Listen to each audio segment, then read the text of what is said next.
Bonjour à tous, je vous retrouve aujourd'hui dans un nouveau tutoriel. Donc pour commencer, vous allez prendre de la pâte jaune tournesol, vous allez en faire une boule que vous allez former au fur et à mesure pour faire le corps.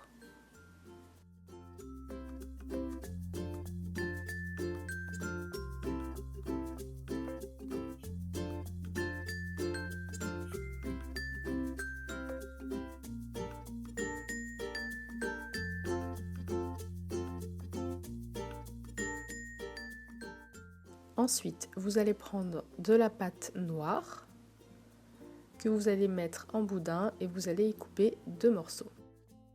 Ces 2 morceaux, vous allez en faire des boules que vous allez aplatir pour faire les yeux.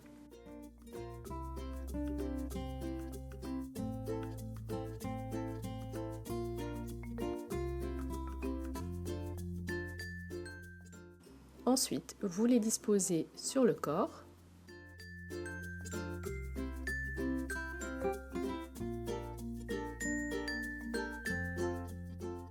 Et vous allez prendre cette fois-ci de la pâte blanche pour faire les yeux aussi.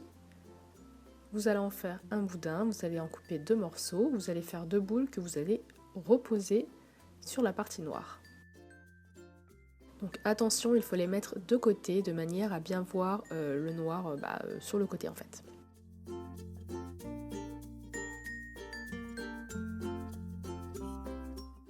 Ensuite, on va reprendre de la pâte jaune et on va venir faire la bouche, je crois que c'est la bouche, ou les babines. Donc on vient faire un boudin comme ceci qu'on plie en deux, on le pose et on le remet en forme.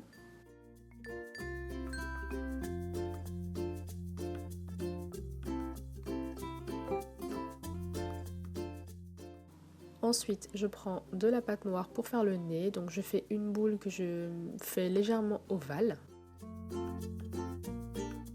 Je la pose par-dessus. Et ensuite, avec mon aiguille, je viens former la bouche.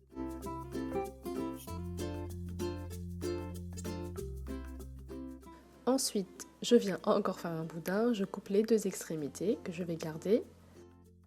Je vais les mettre sur le corps pour faire les oreilles.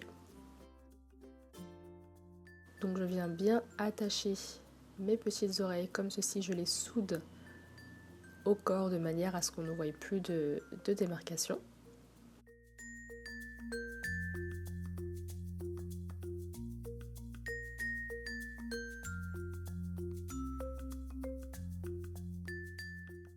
Ensuite, je vais faire la petite queue. Donc pour cela, je prends un petit morceau de fimo que je forme en pointe et que je viens attacher au corps.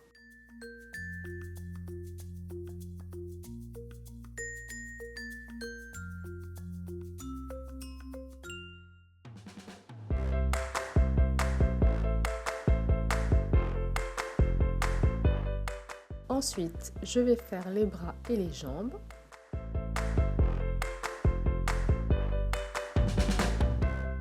Pour le bras, je viens souder l'extrémité et ensuite je vais juste le mettre en forme en le pliant.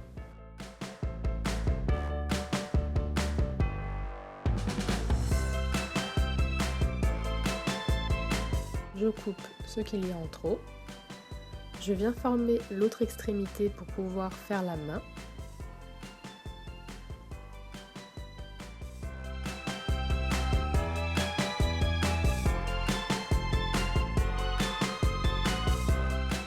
Et avec le dos de mon scalpel, je viens former les doigts.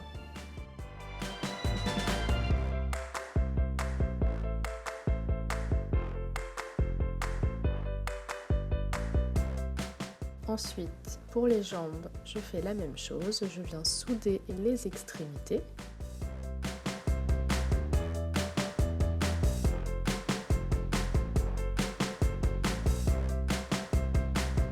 Je coupe l'excédent, je viens reformer le bout de manière arrondie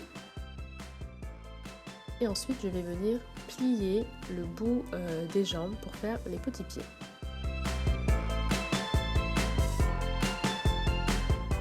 Ensuite, comme il ne pourra pas tenir debout, j'ai décidé de le mettre en position assise. Et ensuite j'ai pris de l'alcool et un coton-tige pour enlever à peu près les petites poussières qu'il pourrait y avoir sur la création.